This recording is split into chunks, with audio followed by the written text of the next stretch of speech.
Okay, so here's the new, well, new to you, laminator. It's an extra large machine. I basically just got the best one I could find on Amazon. This so happened to be it. It'll obviously do up to A3 wide for whatever that's worth. So when you want to use it, you have to give it a few minutes to warm up. So plug it in, and then you'll want to turn the power switch to hot. The ready light will start flashing, and you just wait until the ready light turns solid. Okay, the machine's had a chance to warm up, and you can see it's now in ready state, steady, and I feel it, it's going to be warm. So cool. So now we have to prepare our laminations. So I've included this box of lamination pouches for letter sheets. These should be available just about anywhere. I got these off Amazon, but I'm sure they're available at Office Depot, wherever office products are sold. So this is going to take two hands, so I'll come back when I've got the paper in the envelope.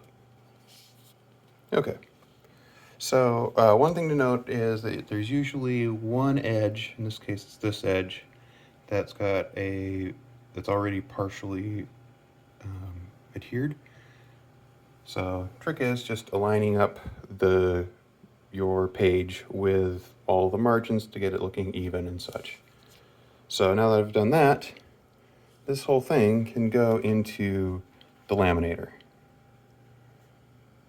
So just set it right in the middle, like this, and just slowly feed it in until it catches.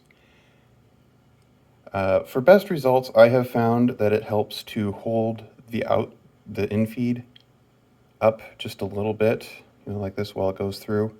When it droops down, the top and the bottom sheets get misaligned, and so it results in a rather curved lamination.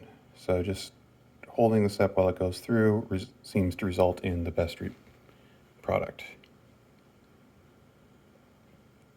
So just run this through.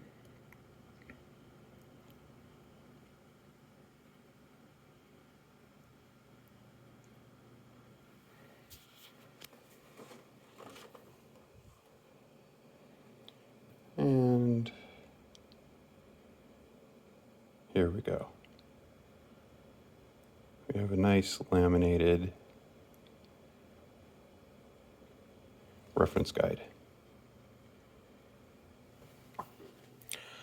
When you are done with the machine, in order to prevent flat spots on the rollers, I like to put it into cold mode and let it just cool down for a little while before I put it away for the time. Again, flashing light means it's changing temperature, waiting for it to stabilize. When the light goes steady, go ahead and power it off, put it away, or I'd say probably just wait 10 minutes. If it's still warm to the touch, I wouldn't put it away, but after it cools down sufficiently that it's not appreciably warm, that's when I would put it away. I've actually got a couple more science to do, so I'm actually going to leave it in heat mode, and I hope this is useful information.